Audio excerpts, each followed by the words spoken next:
What's going on, guys? Long time no see. So, I'm in my brand new truck.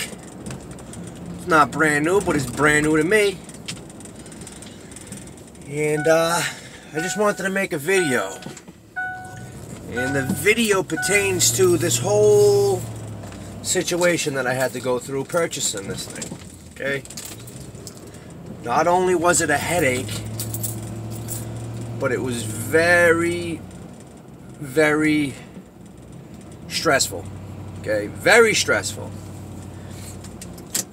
It was so stressful to the point where I had my wife talk for the rest of the time because I don't know how to act, I guess. And I have this mentality of I feel like everybody's always out to get me. I've always felt like that. Maybe it's the way that I lived prior to this. I don't know what it is. But I always feel like people are out to get me. I always feel like they're trying to screw me. And I just gotta realize that that's a business. It's a business. They're trying to make money. They're trying to sell vehicles. They're trying to make a profit. And I was trying to wheel and deal a little, you know? That's what you gotta do. You gotta haggle. If you don't haggle, you don't get nowhere. You know? So the asking price was pretty high. I was able to get it down quite a bit. Came with a plow. Thing runs nice. It's a 4-door. It's a beautiful truck. It really is. You know, but the whole process of everything and how everything transpired, it just left a pit in my stomach. Okay? It's a big investment for me, and I just wanted to make sure that I was doing the right thing, and I wasn't getting stuck with the clunker, you know? It's a big investment. It's a lot of money, you know? Maybe not for some people, but for me it was a lot of money. And I don't want to have to be paying payments that ultimately I don't even have a vehicle because the thing sucks. But it's in great condition. It's got a lot of miles on it. Highway miles. Wasn't really used for plowing. He used it for his driveway. Maybe a couple of his friends' houses. I don't know. You know, I don't take too lightly with anything that these people have to say at the dealerships because I know they're just trying to sell me a dream. But I'm not perfect by any means, and I had an issue, okay? And I try to better myself on a daily basis, and I try to do the right thing, and I try to hear people out and listen and not react. And I reacted, okay? I got into a little argument with the people at the dealership, and it brought me right back to where I was before all this. And it wasn't a good feeling. I thought it was going to make me feel better, being able to speak my mind, to get it off my chest. And it made me feel good at the moment. But after I left the dealership with the car that they gave me so they could fix the issue that was going on with it, I felt like a complete idiot. Okay? I felt like I lost my cool, I lost my temper, I made myself look like an idiot. I didn't look like an adult, that's for sure. You know, I should have took a more adult approach. But I was invested. And I kind of went overboard. So I just wanted to make a video because I didn't like the way that I seen it. And that's what growth's all about. Growth is about seeing what you did wrong and being able to recognize it and use it for later terms in life. Okay? I called them back and I said sorry to them. I told them sorry for flipping out and acting like a fool, because that's what I was. I was a fool. Only fools do shit like that. But at the time, I didn't feel like I was a fool. I felt like I was angry and I was mad and I was upset. You know, they gave me a date to come pick up the truck. And when I went to pick up the truck, There was still a rejection sticker on it. The plow was left at the body shop. The thing wasn't cleaned out. And it was smoking. So right then and there, I spun a gear. I spun a gear and I lost it. You know? And then he's trying to tell me, he's like, listen, man, you're not a mechanic. You don't know what's going on with it. He's like, if there's anything wrong with it, I'll make it right. I didn't want to hear that, though. That's not what I wanted to hear. What I wanted to hear was my truck was ready. Here you go, buddy. Take it. And nice doing business with you. That's not what it was. Got me a little upset. And I acted like an idiot.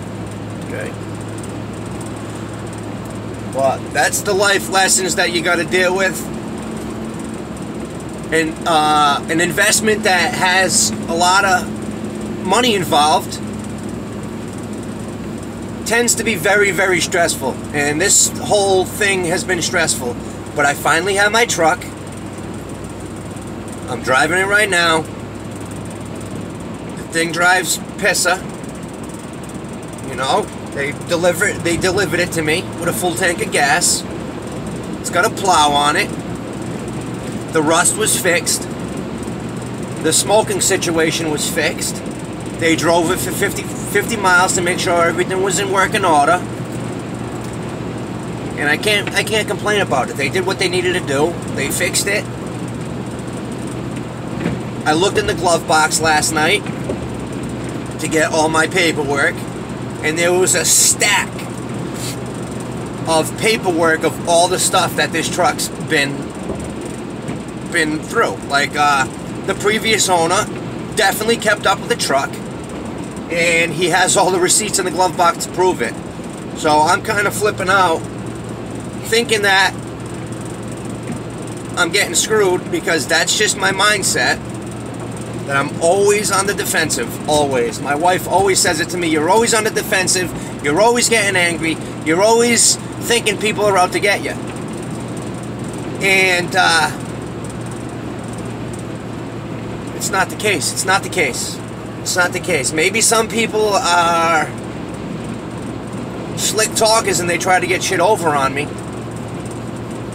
But not everybody's out to get me, man. And I just gotta learn that. I gotta learn that that's not the case. And I gotta run with it. Because this has been bothering me for the past 2 weeks. I did it about 2 weeks ago. I went to go pick up the truck, and as soon as it started smoking, I was swearing, I was acting a fool, I was, you know, it wasn't too crazy, because I've gotten way crazier than that.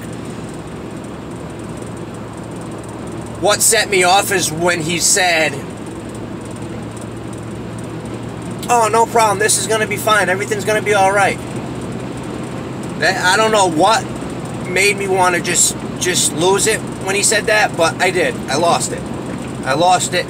I said, I don't even want the truck, I don't want nothing to do with it. He's like, you already signed the paperwork, everything's already done, you know, the truck's already in your name. So, I was just acting on impulse like I usually do. I'm not going to say the dealership's name, because I still, you know, they made it right. They did the right thing. I can't even say anything bad about them. I just can't. That's not me. I don't write reviews on people. I don't try to ruin reputations of people unless it's a dire need and people need to know. But they did what was needed to be done. I got my truck. I'm happy I got my truck. And that's all that it is, man. It's all that it is. So I wanted to get this video out there. It's all on life lessons, man. You gotta bite the bullet sometimes and just shut your mouth. I gotta learn that. But for people that can relate, it's better off left with nothing being said, instead of telling myself, oh yeah, just say something to him and maybe things will get better, because it just makes it worse. It just makes it worse. Because somebody's going to come back with something you don't want to hear, and then you lose it. You lose it. And I don't like losing it. I have fought so hard for everything that I have. I have buckled down, and I have done what I needed to do to be successful, to have the things that I have, to have good kids, so they can eat, have a roof over their head, and be happy kids. And that probably plays a part in it. You know, that I want this truck to be safe for my kids. I don't want it breaking down. I don't want it this. I don't want it that. You guys know what I mean. If you got kids, you want your kids safe. I feel my kids are going to be safe in this. They had it for 2 weeks. They fixed everything. The rust is gone. So this is my new journey. Thanks for hearing me out. Later, guys.